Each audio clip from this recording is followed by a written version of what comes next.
Hello, my friends, and welcome to the Mid-Career GPS podcast. I'm your host, John Nerrill. This is the show for mid-career professionals who feel stuck, undervalued, or unsure what's next, and know that doing more isn't the answer. Here, we focus on how you show up, how you make clear decisions, build influence, and take control of your career. Let's get started.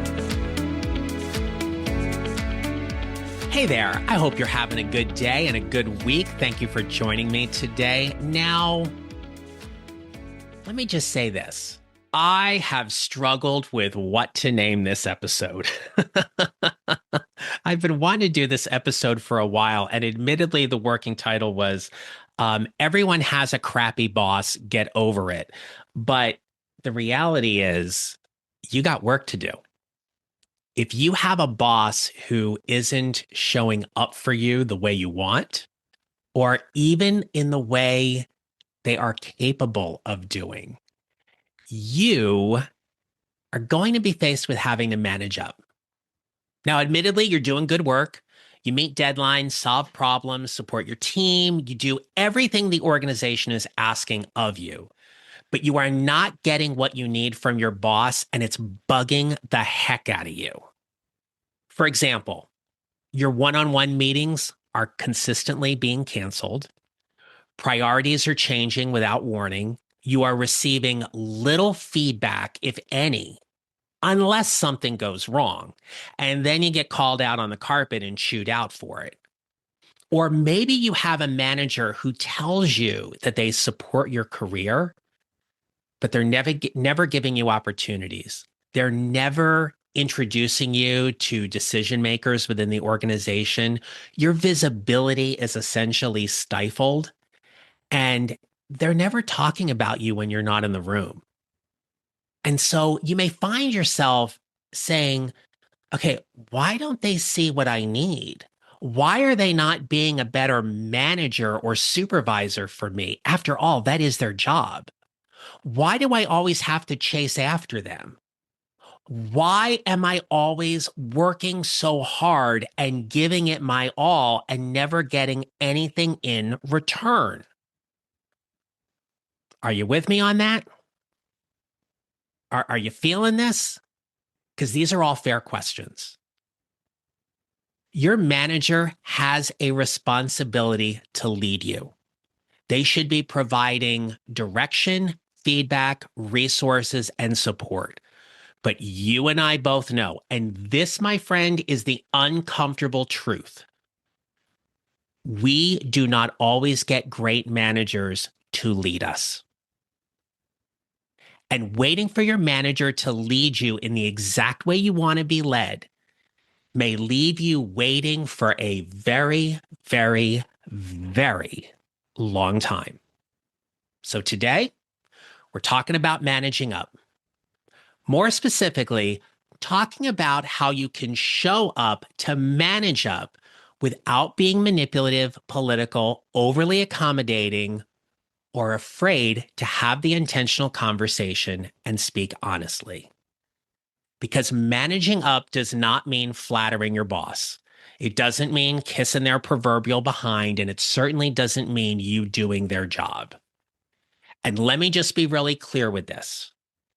Managing up never means tolerating disrespect, abusive, discriminatory, or unethical behavior.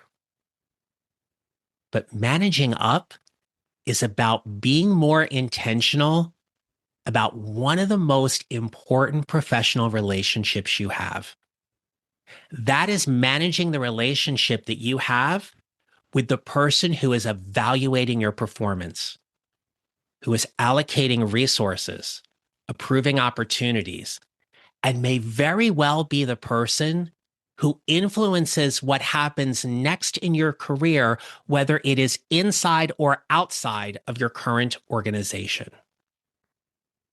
So there's a lot of information out there about what it means to manage up. You can find tons of things on YouTube and any kind of AI tool. There's a plethora of books that are out there. I like to think of managing up as a practice. It is a practice of building an effective working relationship with your immediate supervisor by understanding their priorities, their communication style, their expectations, their pressures, their stressors, and their decision-making process. Here's the thing I see most mid-career professionals miss. This is a shared relationship. You must take responsibility for your side of it. Now, you are not taking on responsibility for your manager's behavior, but you are taking responsibility for how you communicate, what you clarify, what you suggest or recommend, and what you allow. Managing up is not saying, how can I make my boss happy? It's asking, how can we work together more effectively so I can produce the best results, solve the right problems, and receive the support I need to develop and grow my career? Managing up is not passive. This is the mistake I see so many mid-career professionals make, is they get into a new working relationship, or they're dealing with an existing working relationship with their immediate supervisor, and they think, oh, they're my boss, my manager, my supervisor, my director, my VP, whomever that is. They are going to know what to do. And then they don't. And somehow they let you down, and you get frustrated, and you get angry, maybe a little resentful. And now you're wondering why they're treating you like crap. When the reality is you could avoid all of that if you just manage the relationship differently. That is not your fault. You are not taking on their crappy behavior. But you are responsible for your end of the relationship. You cannot spend the next 6 months wishing your boss would give you better feedback while never asking for more specific feedback. They are not mind readers. They may not be capable. They may not have the skill set to give you the feedback you actually need. You cannot complain that your one-on-ones are a waste of time if you constantly arrive to those meetings and never share an agenda or come with questions or things to discuss. Here's a big one. You cannot assume that your boss knows you want to be promoted if you have never clearly stated, I would like to be promoted. You also cannot expect your manager or supervisor, whoever that is, to recognize every contribution you make if you never help them understand, or more importantly, communicate the impact of your work.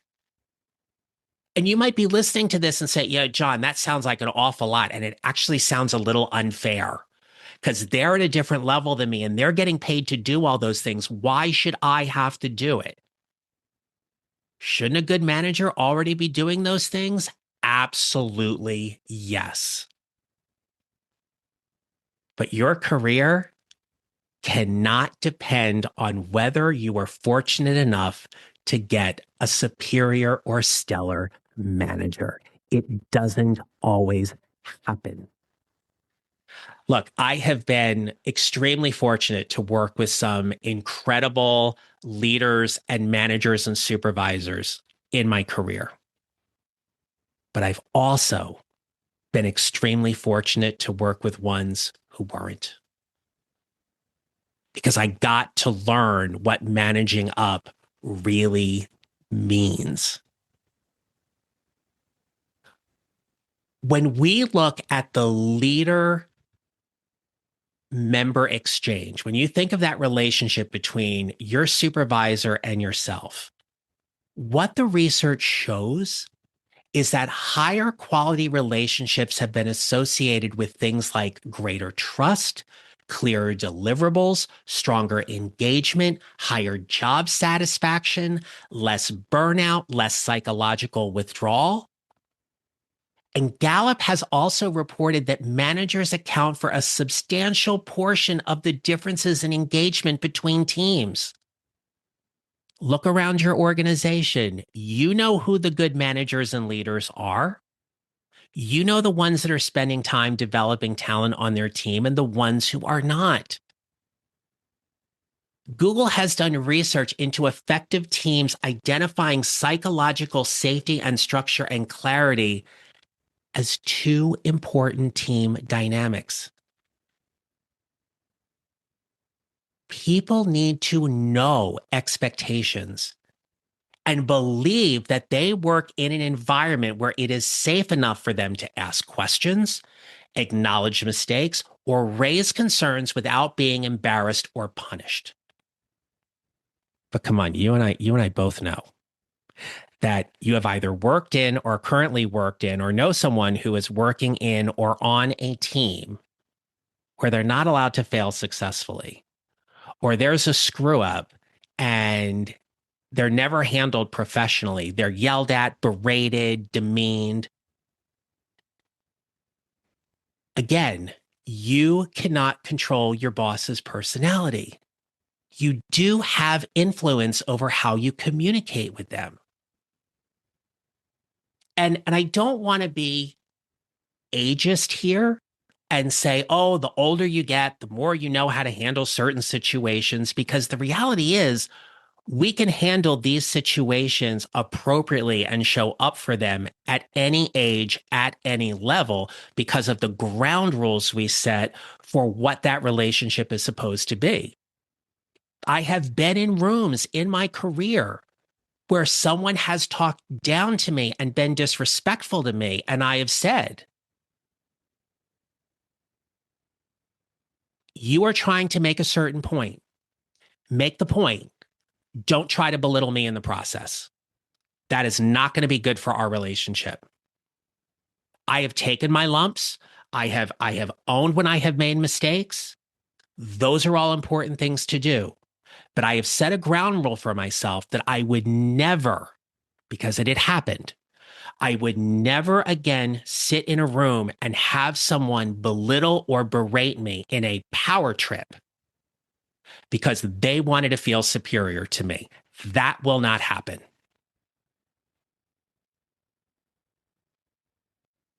What I have learned, and this is where I truly believe executive assistants do not get enough credit. So if you're an executive assistant and you're listening to this, my friend, my hat is off to you. Okay. A strategic executive assistant does so many things to make that leader successful. They understand that executive's priorities. They know the information the executive needs before making a decision. They anticipate conflicts and potential obstacles. They know what their priorities are. They determine what's urgent, what can wait, and what can't. They protect the executive's time while also helping them follow through on all the deliverables they need to do throughout the day.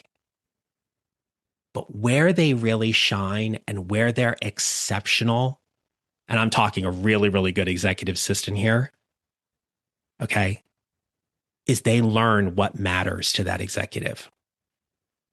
Take a page out of their playbook. Know what matters most to your manager. Know when they need details. Know when they just need the headline. Come with solutions to problems you're identifying. Close any communication loops that exist.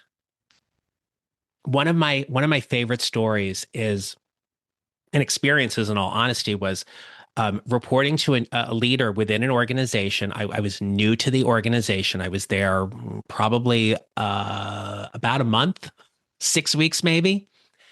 And what I learned about this leader was that they were extremely busy and overwhelmed. But they were also exceptionally talented. And the reason why they were so busy and overwhelmed was that everybody was trying to pull them in so many different directions. And when they asked me to take over leading the team, I needed to know how to get in touch with them. So I set up a very clear communication protocol. And the communication protocol was, when I need information from you in order to help the team, what is the best way for me to get an answer? And they said to me, email me. Great. I will do that. Now, we might think the relationship there is good,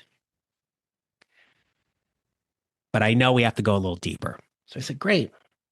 So look, I know you're busy. I know you're pulled in a lot of different directions, and I know it very easily my email could drop to the bottom of your inbox and you wouldn't see it. So when I don't hear from you within a business day and I need an answer, what would you like me to do? And they looked at me and they said, I'll answer your email.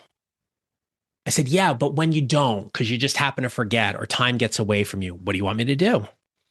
They said, well, email me again, but this time highlight my name in the email. And I'll know that's the second time you've emailed me. Great. I can absolutely do that. And you might be sitting there going, great, you think it's done. It's not. Go a little deeper. I said, great. When you don't answer that email, how do I get a hold of you? How do I get your attention to respond? And they said, John, I will answer your email.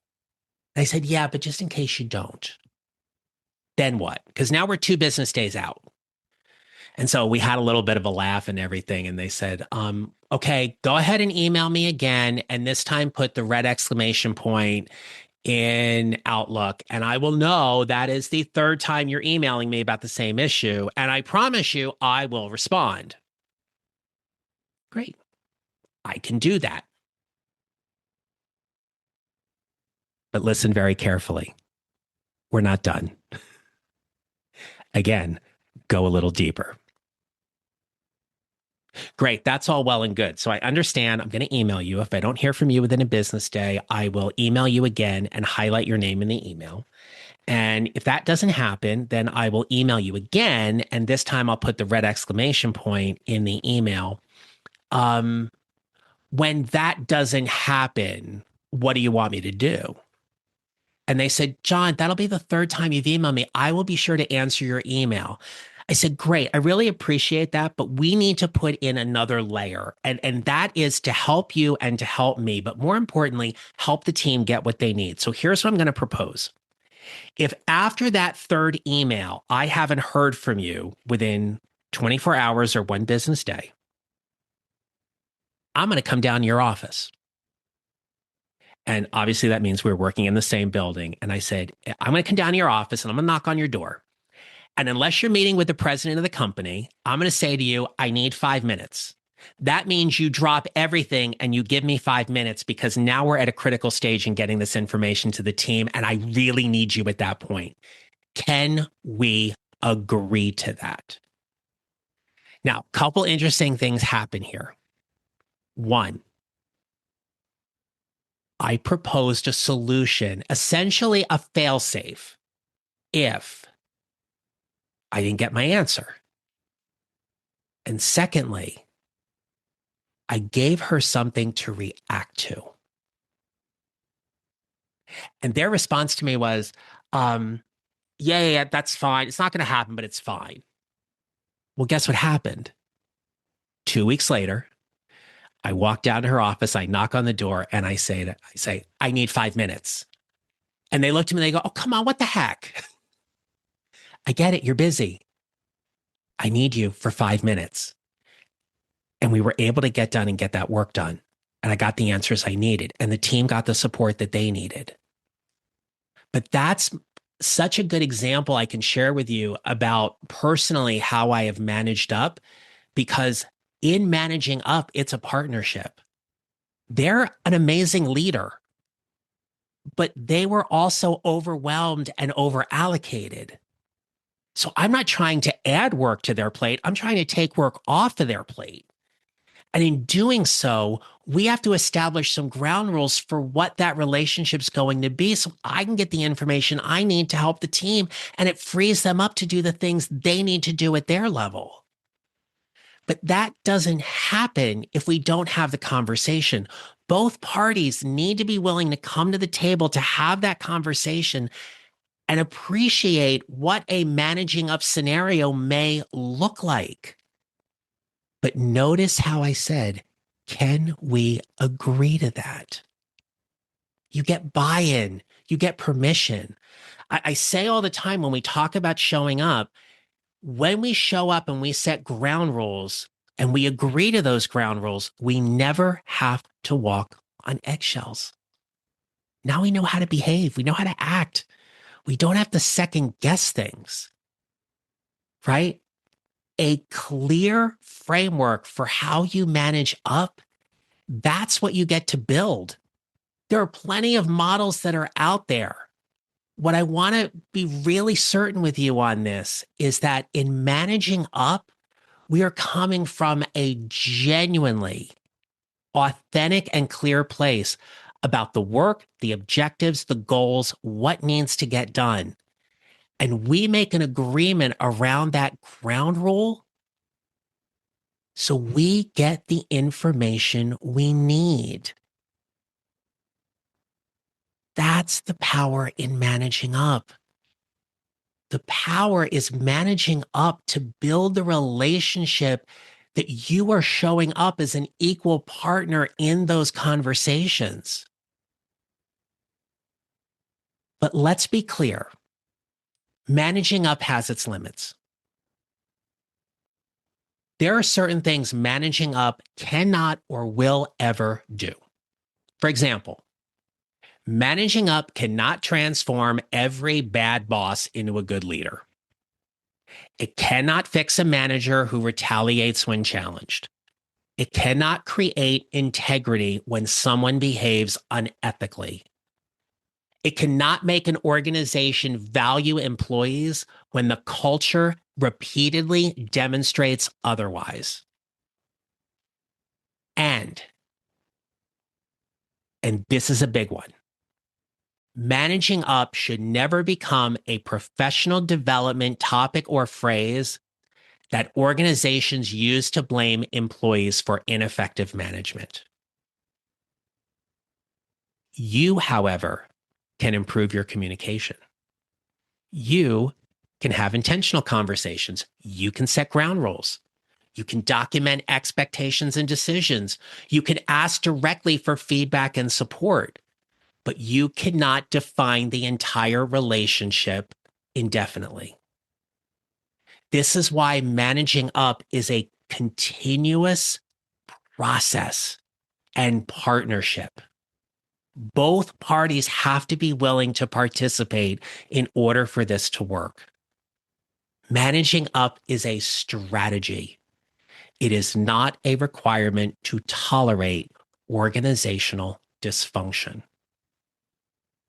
So I want to leave you with 3 questions as I wrap up the episode. Question 1, what does your manager currently know you for?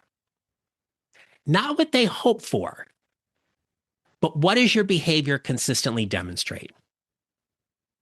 Second question, what do you want to be known for? Do you want to be known as the person who always executes and get things done? Do you want to be known as the person who handles difficult conversations? Do you want to be known as the person who anticipates risks? Are you someone who's developing other talent within the organization? And thirdly, what conversation have you been avoiding because you were afraid of how your manager might respond? You need to have trust that you can have that conversation. If you don't believe you can safely have that conversation with your manager, don't do it. But if you feel like you're not being seen or you're not being heard, maybe you need clear priorities or you need more useful feedback. Maybe you need that one-on-one time that keeps getting canceled, protected a little bit better.